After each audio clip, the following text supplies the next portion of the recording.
TSD. Julie will probably be attending via Zoom, so if you can make sure she's a panelist. I'm on. Thank you. Oh, wonderful. There you are.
Good morning, everyone. I'd like to call to order the meeting of the August 17th meeting of the Monroe County Board of Commissioners. I will note for the record that Commissioner Jones and I are here in person, and Commissioner Thomas is joining us via Zoom. She's virtual with us. We'll start with the reading of the public statement. We, the Monroe County Board of Commissioners, renew our commitment to welcome and protect the rights of all people, regardless of age, race, color, creed, disability, sexual orientation, gender, gender identity, marital status, economic status, and national origin. And we affirm the right of every person to live peacefully and without fear. And we will fight and resist at every step discrimination and harmful policies, whatever their source. We also stand in support of our county public school systems, both RBB and MCCSC. And with that, we'll go to department updates. Is Miss Kelly with us?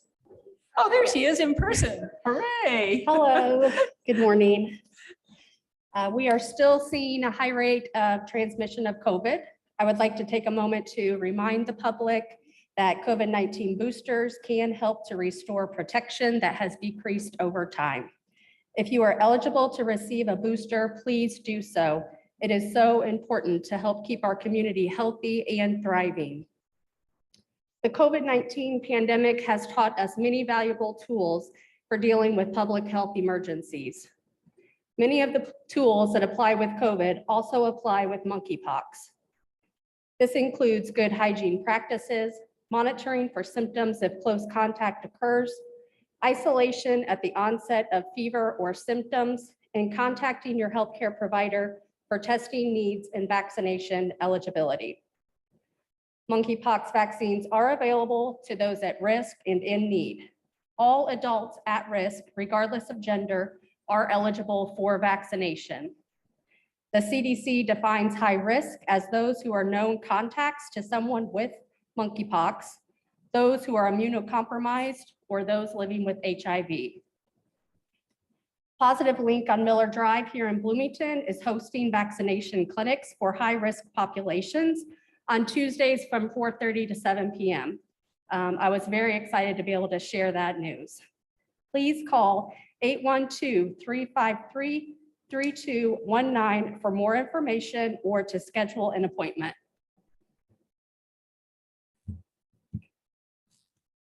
Excellent. Thank you. Commissioner Thomas, do you have any questions or anything? Commissioner Jones? I don't either, but that's great news about having vaccinations available for monkeypox. Yes. Thank you very much. Thank you. Thank you. Are there any other department updates? If not, we'll move on then to public comment. This is for items not currently on the agenda. I will remind everyone that there is a limit of 3 minutes per speaker, and at 2 minutes and 30 seconds, you will hear a tone. Thank you. That will indicate that you have 30 seconds to complete your statement. So is there anyone in person who wishes to make a public statement?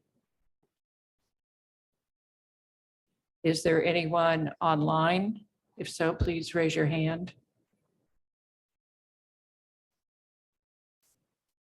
Not seeing anyone. Let's go on then to the next item, which is approval of the minutes from August the 10th. Move approval of the minutes for August 10th, 2022. Second. We have a motion and a second for the approval of the minutes. Is there any discussion or corrections? I sent a correction on the continuance, motion to continue on the rezone request item. Okay. Thank you. At this point, then, Mr. Cocker, would you call the roll, please? Commissioner Thomas, Yes. Commissioner Githens, Yes. Commissioner Jones. Yes. Motion is approved, 3-0. Thank you. Next item. Move approval of the claims docket, accounts payable August 17th, 2022. Second. We have a motion and a second, and we have Mr. Miller with us to explain what's been going on. Yes, good morning, Commissioners. The total for claims was $1,750,534.07. There were 4 larger claim items that I'll touch on this morning, starting with $394,636.95 for E&B paving. That was for blacktop surface at Getty's Creek Road and DLAP Road. $346,218.88 was for food and beverage tax distribution for August. $238,437.68 was for Anthem for August claims and fees primarily. And finally, for the larger items, $174,324 was for John Jones Chrysler Dodge Jeep to purchase 3 2021 Dodge Durangos for our Sheriff's Department. Yes, I'll note for the record that these Dodge Durangos are not the kind of things that the general public can buy. Right. Are there any questions or any comments on the claims? No, I don't think you. Do I need to take public comment on that, Yes. Mr. Cockrell? I do not believe you take public comment on claims. Okay. If there's no public comment, then we have a motion for the approval of the claims docket for August 17th, 2022. Would you call the roll? Commissioner Thomas, Yes. Commissioner Githens, Yes. Commissioner Jones. Yes. Motion is approved, 3-0. Thank you. I will, thank you, Mr. Miller. I will indicate for the record that we have reports from the treasurer for July of 2022 and for weights and measures from July 16th through August the 15th. Now we'll go on to new business. Move approval of the Public Health Crisis Response and Workforce Development / Reopen Schools Agreement. Fund name School Grant -COAG, Fund number 8111, in the amount of $440,000. Second. And I believe we have Ms. Kelly here to talk with us about that? Good morning. So Joe is our school liaison. He's been doing a really excellent job managing this grant. Just last week, Joe had hosted a back-to-school meeting with all of the area schools to go over state guidelines and recommendations and any questions and concerns. Many positive outcomes have come from this grant funding so far. This includes additional cleaning supplies. One school was able to obtain a nurse that they were not previously able to have. And one school was able to provide safer drinking water with the bottle filling stations for students. We expect that these positives will continue with the additional grant cycles. Thank you. Mr. Thomas, do you have any questions or? Commissioner Jones? Not really. I just think this is definitely a worthwhile program. And I think as you've noted that we've learned some things through COVID about better hygiene and better practices. And I think this just is an extension also of some of that. So I thank you for working on this. Is there any public comment on this? If not, Mr. Cockrell, would you please call the roll? Commissioner Thomas, Yes. Commissioner Githens, Yes. Commissioner Jones. Yes. Motion is approved, 3-0. Next item, please. Move approval of the Rico copier lease agreement, fund name Cumulative Capital, fund number 1138, in the amount of $69,413.28. Second. Thank you. And we have Mr. Crone here to talk about this. Good morning, everyone. Greg Cron, Technical Services Director. We have 36 copiers that were on a 60-month lease, and we're 48 months into, or just shy of 48 months into that 60-month lease. The first 36 months were on a promotional term at a different rate. That term has expired, and now we've gone to a month-to-month charge, which isn't our customary way of contracting for copiers. That with that month-to-month comes a higher service charge rate, maintenance fees, things of that nature. So we spoke with Rico and we were able to get an agreement together. With this new agreement, this will carry us through the remaining 12 months of that original contract, but under reduced rate terms. It also gives us the option then at the end of that 12 months for a $1 buyout, which was not part of that promotional term. So as it is, at the end of that 60 months, Rico would be coming to take their equipment. If we do the $1 buyout, then we own the equipment and we can move forward with it as we see fit, which is our customary way that we normally do the contracts. So with this refi, it actually saves us, our current rate is $7,230 a month. That will actually cut that down to $5,784. So over the next 12 months, we'll be saving just over $17,000. So this request is to approve the new lease agreement with Rico for those 36 copiers. Thank you. Commissioner Thomas, any questions? No, thank you for working on this. This is a much better deal. I appreciate the work that went into getting this new contract aligned. Sure. Mr. Jones? I also appreciate your work on this. I did want to ask if all of these are also duplex Yes. machines. I would like to encourage county employees to please start using the duplex feature as much as possible. It will not only save a lot of trees, but it'll save the county quite a bit of money. That is correct. Thank you. I don't have any questions. So Mr. Cockrell, is there any public comment on this? And would you call the roll, please? Commissioner Thomas, Yes. Commissioner Githens, Yes, Commissioner Jones. Yes. Motion is approved, 3-0. thank you, Thank Mr. you, Crowe. everyone. Next item.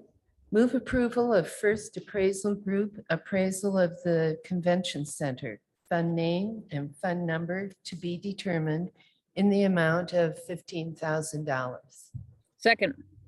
We have a motion and a second. Mr. Cockrell, would you discuss this? Yes, this is an appraisal agreement. We discussed it briefly at last week's work session.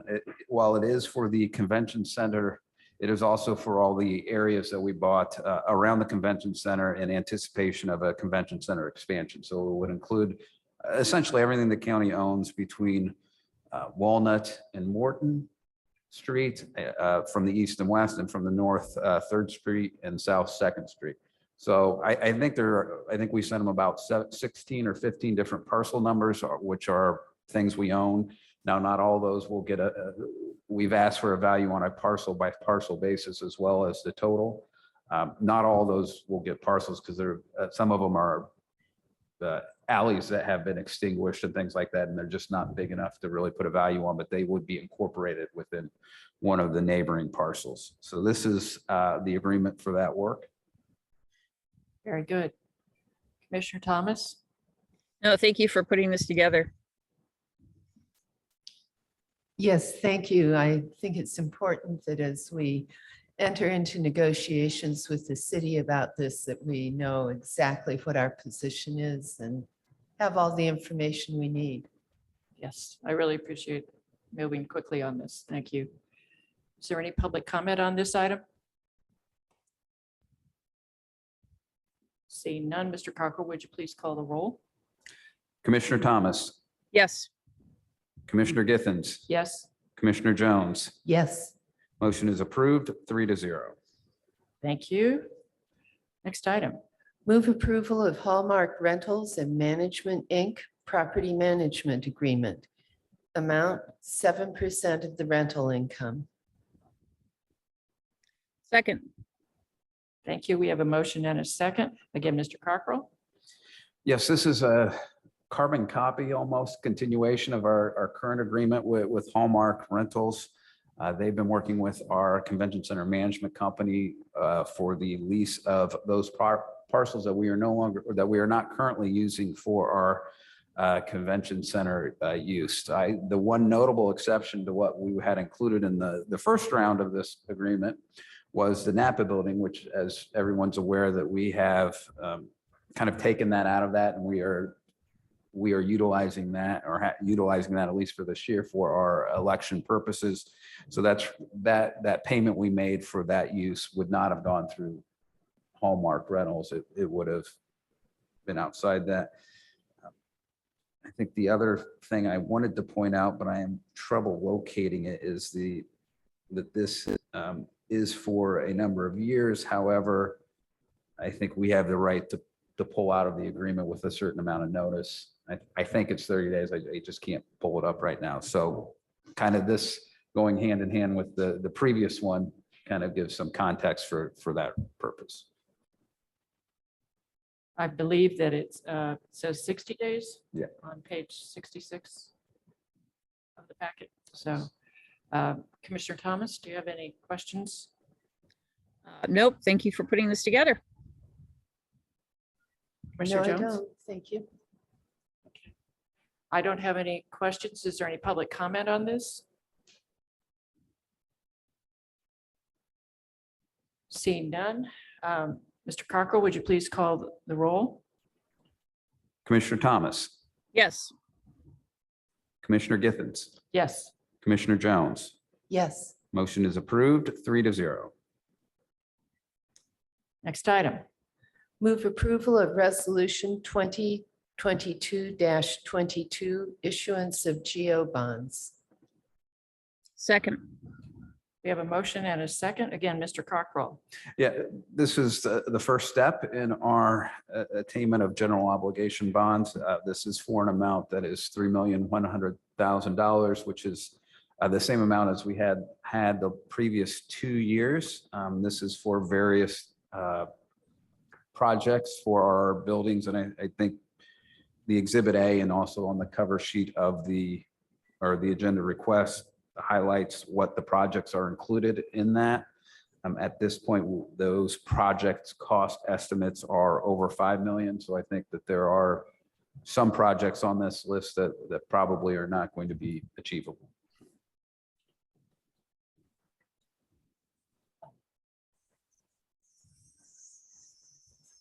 All right, thank you. Commissioner Thomas? you have anything that you'd like to say about this? Well, I know one of the things that we had spoken about is jail lock upgrades, jail door repairs. This is something where it will be as needed basis, since we are looking to develop a new facility. Obviously, that won't happen overnight, and but these are expensive items. So I appreciate that they're listed on here. I just we want to ensure that the public understands we're not, putting a lot of money into a building unless we really have to, namely the criminal justice building, the Zitlow building. Thank you. Mr. No, I Jones? don't. No. I really appreciate the fact that we're putting in things for Greenway, which really impacts quality of life. So I'm pleased to see that within the bond. Is there any public comment on this item? Seeing none, Mr. Cockrell, would you call the roll? Commissioner Thomas, Yes. Commissioner Githens, Yes, Commissioner Jones. Yes. Motion is approved, 3-0. thank you. Next item. Move approval of ratification of Hope Alight LLC consulting agreement. Fund name JDAI Programming. Fund number 9123 in the amount of $7,375. Second. We have a motion and a second, and we have Ms. McAfee here to talk to us about this. Hello, good morning, everyone. This item might look a little familiar as it was presented last week during a work session. And my apologies to everyone for the rush that we put upon all of you that were part of this discussion. There was a deadline, and with summers and vacations, quite frankly, it just slipped us. So we're here today to actually present it. It has been vetted by Molly, and I know she's at least attending. So if she has any feedback or any other words that she needs to share, I would obviously ask that she be given that opportunity. Otherwise, Hope Alight has been working with probation and our community on trust-based relational intervention. TBRI is a trauma-focused response to dealing with young people, families, clients, staff, just our community with histories of trauma. And it really focuses a lot on regulation of emotional ability to be connected and to process the important work that we're doing. So this contract will support the ongoing consultation that we are doing with Amy Abel, who is the owner of Hope Alight, and continue to ensure that staff uses the skills that we spent so much time during training, that we utilize those skills in our interactions. Something that has come up quite a bit in probation and evidence-based practices, JDAI, is we spend a lot of money in training, but the real work doesn't start until you work toward implementation. So this is asking for the continued support of implementation. Very good. Commissioner Thomas, No questions. Thank you. Mr. Jones. Yeah, this has been a really successful program, and what JDI has accomplished, I believe it's been around for maybe 6 years or so, maybe a little longer. And they've really accomplished some pretty wonderful things. And I especially appreciate the fact that rather than just focusing on particular children, you actually focus on the entire environment that they live in. And I think that must be very helpful. And the focus on the family, which Yeah. is part of that. But it also, it works, it knits so well with the work that we're doing on criminal justice reform, because this really is part of our zero intercept model for what we're doing. It's just with juveniles instead of with adults. So I think that this is a really good addition to our community, and I'm really, very happy that we have this going. Is there any public comment on this item? Seeing none, Mr. Cockrell, would you call the roll? Commissioner Thomas, Yes. Commissioner Githens, Yes. Commissioner Jones. Yes. Motion is approved, 3-0. Wonderful. Thank you all so much and enjoy your day. You too. Next item, please. Move approval of ordinance 2022-20 Kings Road Farm rezone. Second, We have a motion and a second, and we have Mr. Myers from the Planning Department with us today. Good morning. Thank you. I'm going to share my screen here. One moment.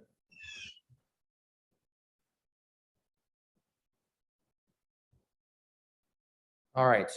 I will give a brief synopsis of the petition here in a moment, but I will let you know first that last meeting you stated that you did not want to hear any more public comment regarding this petition. I did receive a letter in my email box yesterday from an individual that could not attend the meeting due to a scheduling conflict. And they wanted to know if you wanted to see that letter. So I brought some physical copies, and it's also in my presentation if you'd like to see that letter. But you can also, since you stated before they didn't want any more public comment, I leave it to you. Thank you.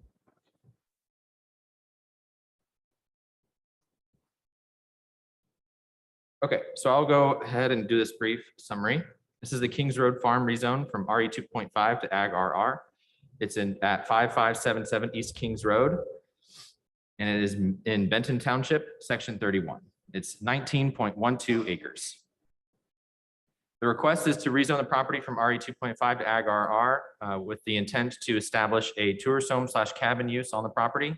That use is not permitted in the RE 2.5 zone, but it is permitted in the Ag RR zone. In order to establish a tourist home and cabin, a petitioner in a zoning district that does allow for this type of use does have to go through the site plan process and make sure that they meet all the conditions of that particular use in the district. So if approved, the petitioner will have to go through those procedures to receive approval for the commercial site plan for a tourist home / cabin from county planning. And they'll have to meet condition number 48, which is in chapter 802. And additionally, the petition site would be allowed to pursue any available permitted uses under the Ag RR zone, as long as those conditions, if there are any, can be met and no restrictions are placed onto the rezone's approval here today. If denied, the petitioner may continue to operate the property as a single family residence or may pursue any of the available uses as outlined in chapter 833 for the RE 2.5 zone, as long as again, those special conditions, if there are any, can be met for each of those uses. Okay, so that's just the general gist of everything. We've seen this several times, so I will take any additional questions you have at this time. Commissioner Thomas and Commissioner Jones, do you have a desire to see this additional letter? Yes.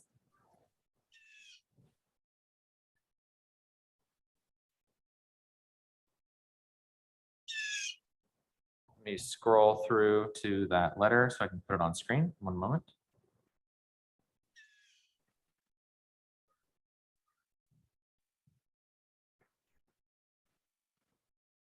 Okay, here's that letter, and I'll come up to the desks if you would like, and we review some physical copies as well.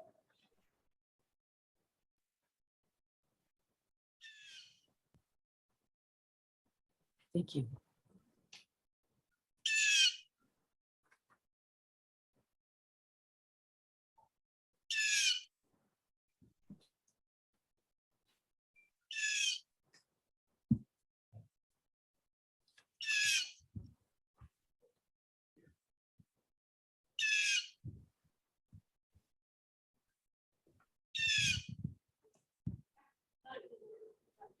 Oh, okay.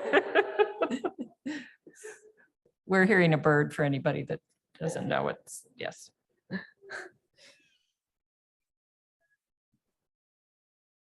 that may be behind me.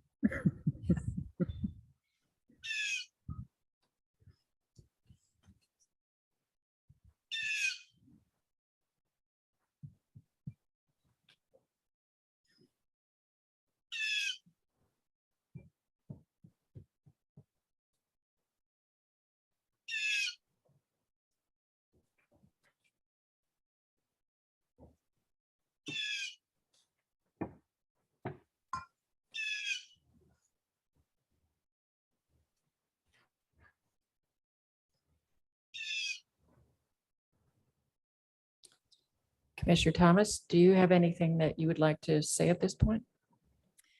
Yeah, so, I have really struggled with this one in a way that I haven't with most petitions. And for me, I could see a real benefit to the rezone in that we would have the historic preservation overlay on parts of this property that would help preserve it for posterity for the entire county, for the benefit of the entire county. The Voorhees family is a great family, amazing character references. But at the same time, we have neighbors who live there, and we have neighbors who live there who are concerned about what a short-term rental will do to their neighborhood. And believe me, I've heard stories from outside our area, but also within the city of Bloomington and in the county about tourist homes and what happens. And this is a neighborhood. This is not a secluded area. And so it's been, I've gone back and forth more times than I can count on this one. And I do again want to thank everybody for coming in and sending us emails and letting us know their thoughts. It's been helpful in the process in the sense that it really made the decision very, very difficult for me. But I'm really split in the middle. I can see pros and cons on both sides. And when I'm split in the middle, I just can't support a rezone. Thanks. Commissioner Jones. Yeah, I'd like to clarify something. I can't always completely hear what people say when they have a mask on. Did you say that one of the conditions will be that they'll strike all the uses from the Ag RR that are not included in the RE 2.5, except for the ones that are relevant to an Airbnb and a single family dwelling? We don't have that as a commitment at this time. That is something that could be coordinated, however. I guess I would like to make a motion that that commitment be included. Do I need to say that more clearly? A commitment to strike all uses from the Ag RR zone that are not included in the RE 2.5, except for the ones that are relevant for Airbnbs and single-family residences. I will second that, but we definitely need the petitioner to give a verbal commitment. And then I believe we would have to have a written commitment, depending on the vote, in order to proceed. Would you come up to the microphone, please, and state your name so that we have it on the record?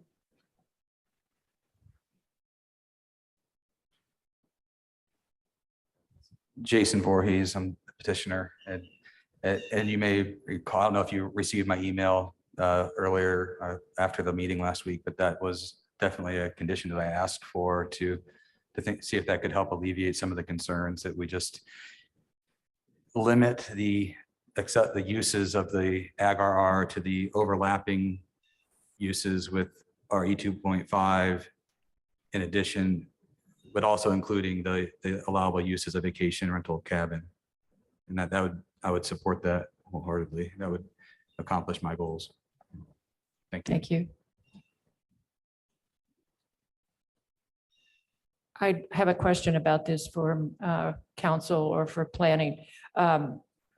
If that written commitment comes through, does that follow the property then in perpetuity until there is some other kind of rezone or redefinition of that zone? I think essentially, as long as that written commitment is accepted and recorded, it's got to be recorded in the recorder's office, it would be a lien or a type of restriction to property use. Yes. Thank you.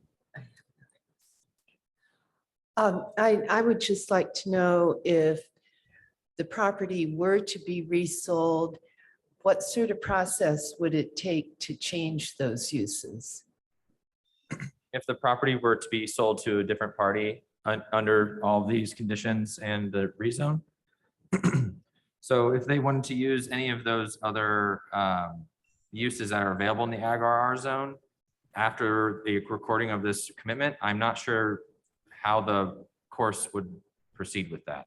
I don't know if you can unrecord a commitment that is bound to the land.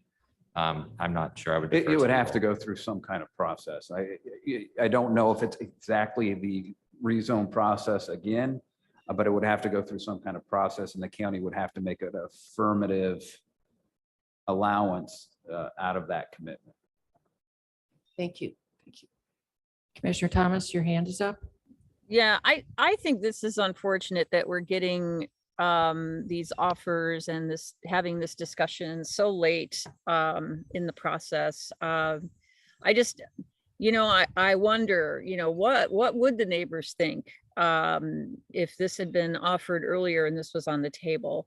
I just think it's unfortunate that this is sort of an 11th hour offer. I mean, it's an interesting idea and it's a great idea. I seconded it, but I'm just concerned that the people who live in that neighborhood haven't had the opportunity to chime in now. And I don't think that's fair to them. Thank you. Thank you. Is there any public comment on the amendment?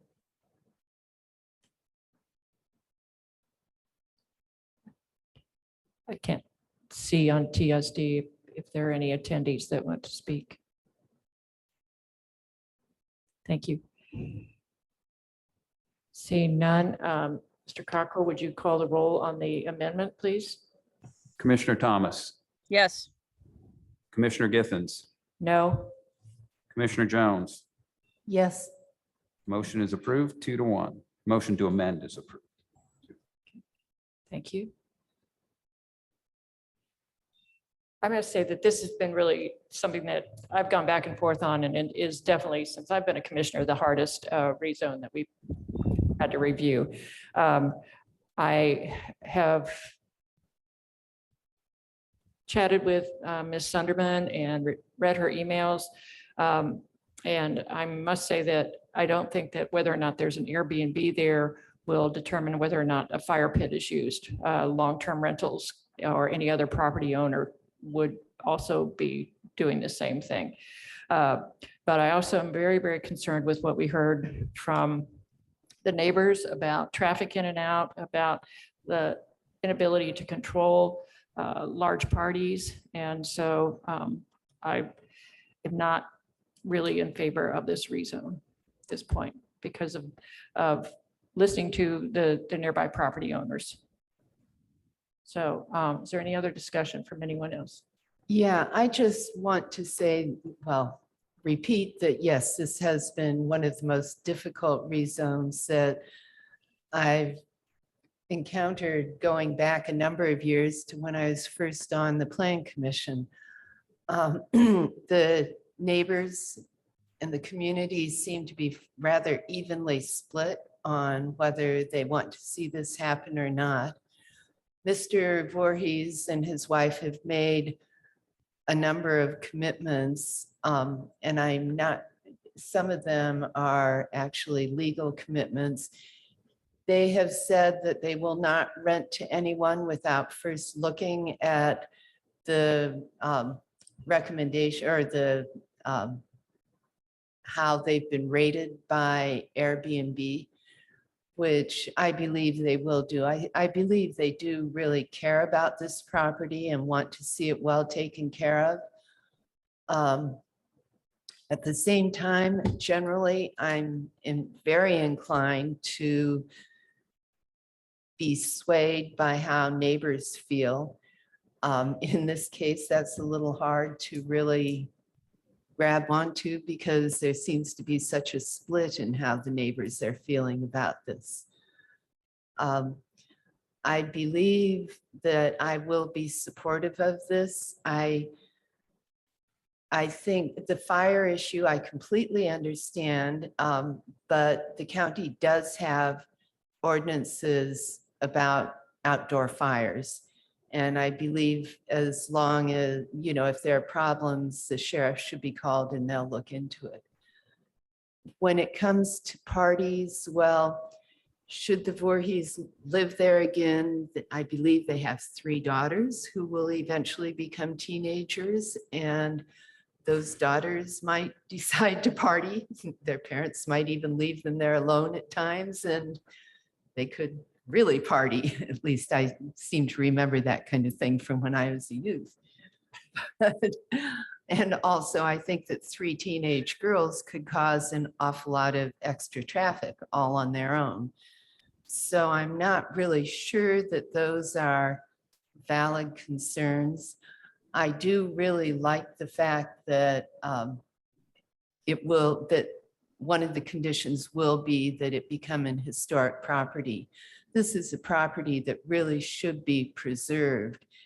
And of course, any historic property is more valuable if more of the original farm is included with it. So I certainly hope that no attempt will be made in the future to subdivide. Given all of that, I guess that I am ambivalently in support.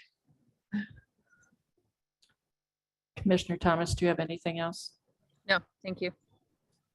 If I may add something before a vote or a motion is made, I just want to clarify the amendment for the additional condition. So we were offering the additional commitment that all other uses other than tourist home / cabin were removed from the Ag RR district. Do we want to retain the uses of like single family residence and those types of uses that if it were to revert back to just a regular single family use, that would be allowed? Yes, that was part of I what thought was. that was part of Okay. my motion. Right. Okay, thank you. That, Just that clarify. list you included in the packet, Mr. Myers, with the RE 2.5 list of uses, conditional and permitted, and the ones that are starred, those would be included. Okay, thank you. Yes. I think we're ready to call for the question.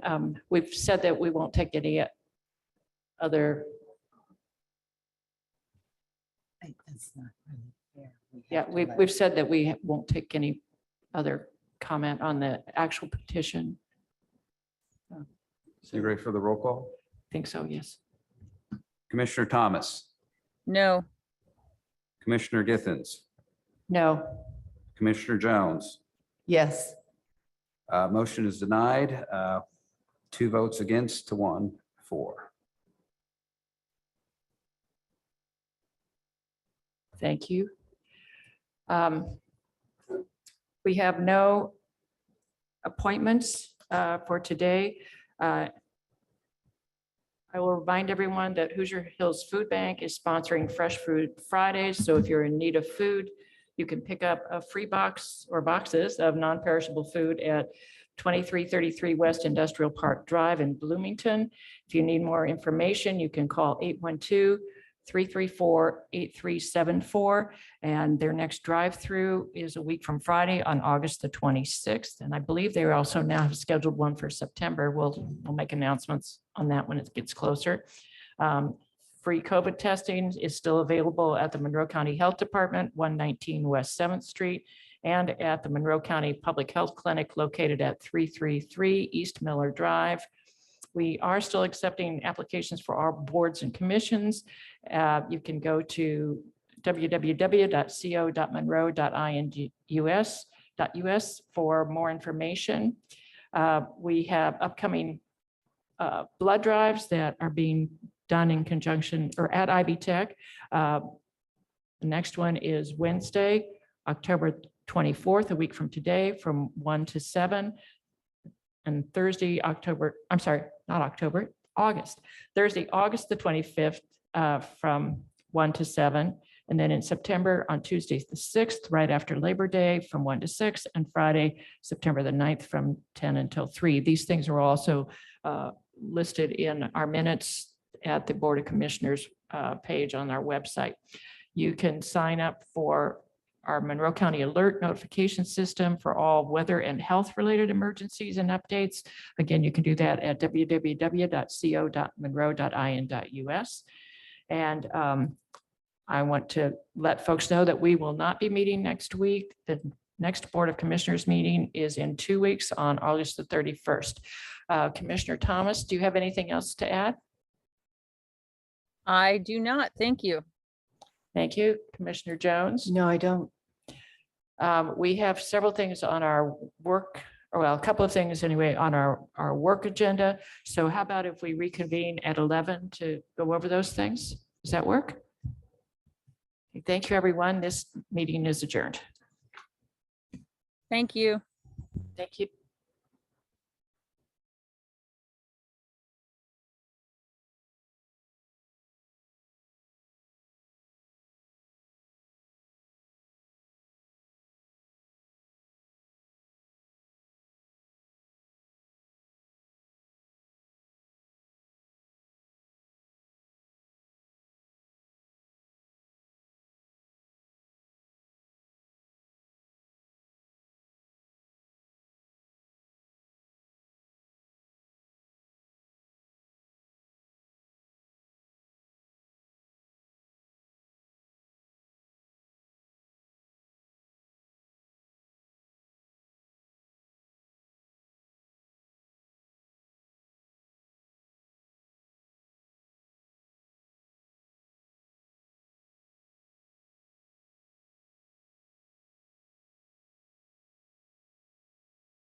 Good morning, everyone. I'd like to call to order this work session of the Monroe County Board of Commissioners. It's Wednesday, August the 17th, and I'm going to add one item, please. Do I need a motion to add an item to the agenda for the work session, Mr. Cockrell? Do I need a motion to add anything, or since it's a work session? we I don't- think it's a work session, so I think Okay. as long as there's no opposition, I think we can go ahead and Okay. put it on. I wanted to let Ms. Nestor Jones know that we're going to go ahead and take Mr. Cockrell's item first, because I think it'll be pretty quick. So, Mr. Cockrell? Yeah, yes, I had prepared, and I think I know I'd sent you both, or all three of you, a copy of the agreements for a phase 2 environmental study and a wetlands and jurisdictional water delineation report. These are two different agreements from Vet Environmental. The phase 2 is, and I think both of them really are a continuation of the phase 1 reports that we had done for the Fulton Pike project. I think when we went into it, we anticipated a phase 2 simply because of the amount of dirt that was moved on that site for I-69. So this is just kind of a continuation of that process. For the public, we won't do a phase 2 agreement until the phase 1 is complete. This one has been, because we want to make sure that second agreement is reflective of what the next step of work needs to be done, and it's all inclusive. So we really don't have a price or what the scope of the phase 2 is until that phase 1 comes in. So these two agreements total $23,621.15. Part of the wetlands and jurisdictional water delineation report will look at making sure there aren't any unknown karst features on the site and do that kind of exploratory work. I'm asking that you approve this today because, one, you don't have a meeting next week, and two, our vendors are ready to start the work next week. So we want to keep this going. Again, we have a September City Plan Commission meeting for this site, and all this information is really important to make sure our request's appropriate and that they have the information they need when they look at our request. Okay, I'll go ahead and make a motion that we approve the agreements with Vet Environmental for phase 2 environmental study and wetlands and jurisdictional waters delineation report for the property at the corner of I-69 and Fullerton Pike, and fund names and fund numbers to be determined in an amount of $23,621.15. Second. Commissioner Jones didn't have her mic turned on, so, okay. You've given us a bit of detail already. Are there questions from my colleagues? No, I'm familiar with this kind of work at this point. We are pretty familiar. That's a great point. I think for me, so just to be clear, this is really a not to exceed amount, right? Because there may not need to be some of these studies may not need to be conducted. Is that true? I don't think that I think I would anticipate that this would come in at those costs. The phase 1 report indicated that where these studies and where this work should be done. So I think this is a pretty solid number. It won't exceed it, of course. Okay. But I don't think there'll be any discounts. Okay, because that was the other end of my question. So you've already addressed it. Thank you. Okay. Is there anyone who wants any other input on this? I don't see anyone with their hand raised, and we don't have any public here in the Nat U Hill room at the moment. So, Mr. Cockrell, would you like to call the roll on this? Commissioner Thomas, Yes. Commissioner Githens, Yes. Commissioner Jones. Yes. Motion is approved, 3-0. Thank you very much. And now we'll go on to Ms. Nestor Jelen, please, in the Planning Department. Morning.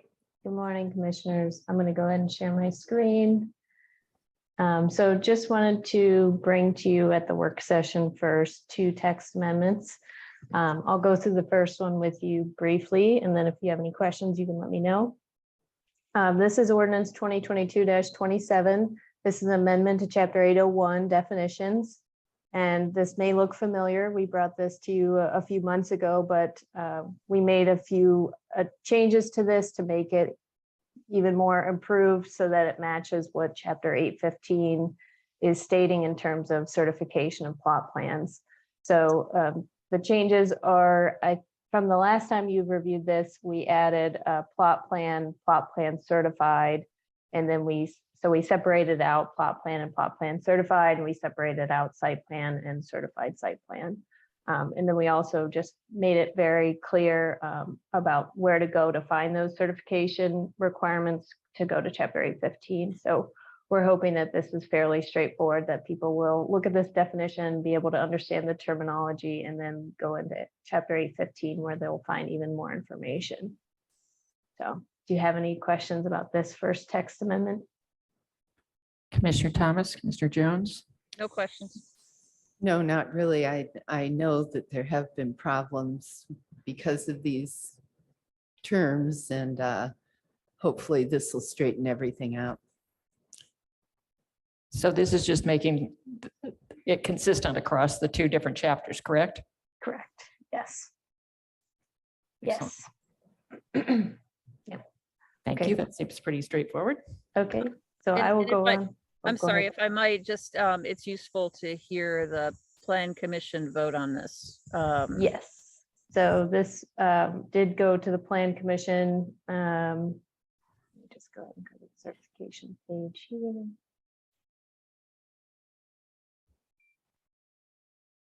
It was at the August 2nd, 2022 meeting, and it was voted with a favorable recommendation of 7-0 on this one. So Thank you. well within the 90 days as well, yeah. Okay. So the second text amendment that we have today is for Chapter 815, and that's ordinance 2022-28. And this is just a little bit of cleanup or technical fixing to the Chapter 815 that we've noticed while using this chapter in practice. So we had the word scaled in front of plot plan in Chapter 815, and we realized that with the definition changes that we'd like, we didn't want to say scaled plot plan. We just wanted to say plot plan or certified plot plan. So we're making that fix. And then there was also a requirement that we had originally put in based on lot size. So if the lot was less than 2.5 acres, it was saying that there was a survey needed. When we spoke with some professionals and those in the surveying business, they said that it kind of caused a little bit of confusion because there's actually parcels that are larger, but if the improvements or the development is happening close to a lot line, they may actually need a certified boundary in that instance, whereas if the lot's 2 acres and the development is in the middle of the property, they can rely on the deed description of the lot boundary. So they said that if you were able to just put lot boundaries and that if the plot plan is required to be certified, they would not want to put their stamp on it if they were unsure that the development wouldn't meet setbacks or other criteria. So they would recommend a survey in those instances, and we would take out the requirement based on lot size alone. So that was a good fix. And then the last change was to remove architect. It was brought to our attention that architects are not able to certify lot boundaries. And so by leaving it to engineers and surveyors that often are paired in the same company, we believe that will be a better end result, because typically the information that we're requiring is either needs to be certified by an engineer, such as finished floor elevation or base flood elevation for floodplain development, or lot boundaries need to be surveyed. So those two professionals we left in, but we took out architect. I can take any questions that you have on this one, and I will look at the vote from the Plan Commission as well. This one was June 21st, 2022, and it was a vote of 8-1 of the Plan Commission. Thank you. Do either of my colleagues have comments or questions? Yeah, I just want to thank Jackie and the planning staff for reaching out to get even better information to make this a stronger chapter. So thank you for that. Thank you. I completely agree with that. It's good that you have that kind of working relationship with the professionals in the community. So when would we like to see these come back to us? We know that we're not meeting next week. So do you want to see it on August 31st? Works for me. That would work for me as well. Okay, that sounds good then. So we will see you back with us on August 31st. That sounds good. Thank you. very Thank much. you, Jackie. Thank Appreciate you. it. With that, we'll conclude our work session. Thank you, everyone. Thanks.